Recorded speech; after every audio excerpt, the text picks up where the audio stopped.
Another question that we can ask that can help us to tap into the inner genius is to ask ourselves, what assumptions am I making?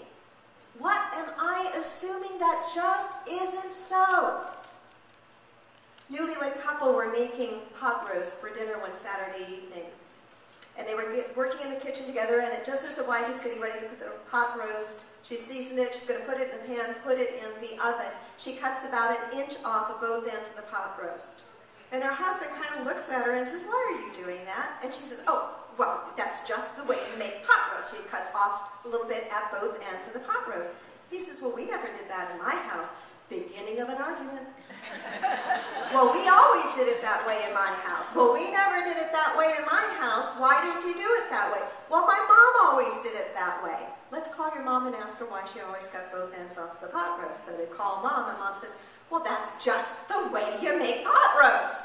Grandma always cut both ends of the pot roast off before she made the pot roast, and you know what delicious pot roast Grandma made. It's just the way you make pot roast. Well, they're not happy with that answer. They decide to call Grandma. And Grandma just cracks up when she hears them ask that story. She's never been asked about why she cut both ends off the pot roast. Her answer to them is, I had a small roasting pan, and I could never fit the full roast in my pan.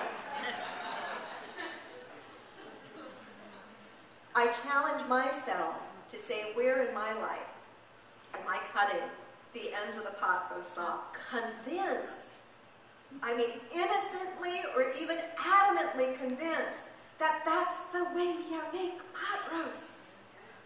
How many places in your life are you stuck because you're just convinced that's the way it's always been, that's the way I've always seen people do it, everybody does it that way, it must be right. When you find yourself thinking that way, I want you to picture a pot roast with both ends cut off. And challenge yourself, is that what you're doing?